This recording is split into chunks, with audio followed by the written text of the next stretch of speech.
ബീവി ഫാത്തിമ റളിയല്ലാഹു അൻഹാ അതേ അലിയാർ തങ്ങളുടെ തറവാട്ട് വീട്ടിൽ താമസിക്കുകയാണ്. അലിയാർ തങ്ങളുണ്ട്. അലിയാർ തങ്ങളുടെ ഉമ്മയായ ബീവി ഫാത്തിമ ബിൻത് അസ്ദ് റളിയല്ലാഹു അൻഹയുണ്ട്. അലിയാർ തങ്ങളുടെ സഹോദരിമാരുണ്ട്. അവർക്കിടയിൽ ആ ചെറിയ ചെറ്റക്കൂടിന്റെ ഉള്ളില് ഫാത്തിമ ബീവി റളിയല്ലാഹു അൻഹ കഴിഞ്ഞുകൂടുന്നു. ആ വീട് സന്തോഷത്തിന്റെ വീടാണ്, സമാധാനത്തിന്റെ വീടാണ്. ഫാത്തിമ ബീവി റളിയല്ലാഹു അൻഹാ മുത്തുനബി സല്ലല്ലാഹു അലൈഹി വസല്ലം തങ്ങളുടെ പൊന്നാര മകളല്ലേ. അമ്മായിമ്മയോട് അതുപോലെ തന്നെ നാത്തൂന്മാരോട് നല്ല നിലക്ക് വർത്തിക്കുകയാണ്. ഭർത്താവിന്റെ പെങ്ങള്, ഓ സഹോദര, ഓ സഹോദരി, നമ്മൾ അവിടെയൊക്കെ ഒരു കാര്യം മനസ്സിലാക്കേണ്ടതുണ്ട്. ഭർത്താവിന്റെ സഹോദരി നാത്തൂൻ എന്ന് പറഞ്ഞാൽ സ്വന്തം ഭർത്താവിന്റെ ചോരയാണ് എന്ന ബോധം നിങ്ങൾക്ക് വേണം കേട്ടോ. അതുകൊണ്ട് തന്നെ നീയും അതേ നിന്റെ ഭർത്താവും തമ്മിലുള്ള ബന്ധമെന്ന് പറയുന്നത് രണ്ട് വാചകം കൊണ്ട് തീരുന്ന ജീവിതമാണ്. രണ്ട് വാചകം കൊണ്ട് അത് ഉണ്ടായതാണ്, രണ്ട് വാചകം കൊണ്ട് തന്നെ അത് ഇല്ലാതായി തീരുന്നതുമാണ്. എന്നാൽ ഭർത്താവും ഭർത്താവിന്റെ പെങ്ങളും എന്ന ബന്ധം അത് ഒരു വാചകം കൊണ്ട് തീരുന്നതാണോ? അല്ല, അല്ല. അവരുടെ ശരീരത്തിൽ, രണ്ടുപേരുടെയും ശരീരത്തിൽ ഒരേ രക്തമാണ് കേട്ടോ. അതുകൊണ്ട് ഭർത്താവിന്റെ അതേ സഹോദരിയോട് നിനക്ക് വലിയ ബഹുമാനവും ആദരവും വേണം. ആദരവും ബഹുമാനവും വേണമെന്ന് വിചാരിച്ചിട്ട്, നിന്റെ സഹോദരന്റെ ഭാര്യയാണെന്ന് വിചാരിച്ചിട്ട് അവർക്ക് മേൽ കൂടുതൽ സ്വാതന്ത്ര്യം എടുത്തുകൊണ്ട് അവരെ പീഡിപ്പിക്കാമെന്ന് പെങ്ങളെ നിങ്ങൾ കരുതാനും പാടില്ല. ഒരിക്കലും അങ്ങനെ ചെയ്യാൻ പാടില്ല.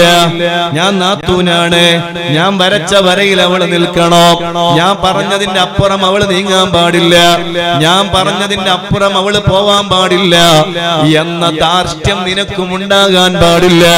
നീ മനസ്സിലാക്കണം, ഇത് വേറൊരാളുടെ മകളാണ്, ഇവൾക്കും ഉണ്ടാവൂലേ ഒരു ജീവിതത്തിന്റെ ഒരു ആശ.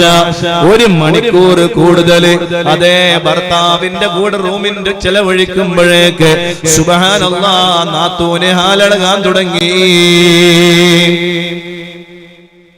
ഞാൻ എന്റെ ഭർത്താവിന്റെ വീട്ടിൽ പോയിട്ട് ഇങ്ങനെയുള്ള സൗകര്യം ഒന്നും ഞാൻ എടുത്തിട്ടില്ലല്ലോ.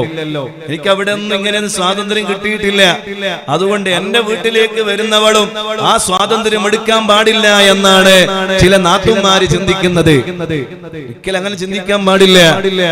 ഞാൻ എനിക്ക് സൗകര്യം കിട്ടിയാട്ടെ, സൗകര്യം കിട്ടാതിരിക്കട്ടെ, എന്റെ സഹോദരന്റെ ഭാര്യയും സഹോദരൻ നല്ല നിലക്ക് കഴിയട്ടെ, ഒരു മണിക്കൂർ കൂടുതൽ റൂമിൽ ചെലവഴിച്ചാലും കുഴപ്പമില്ല.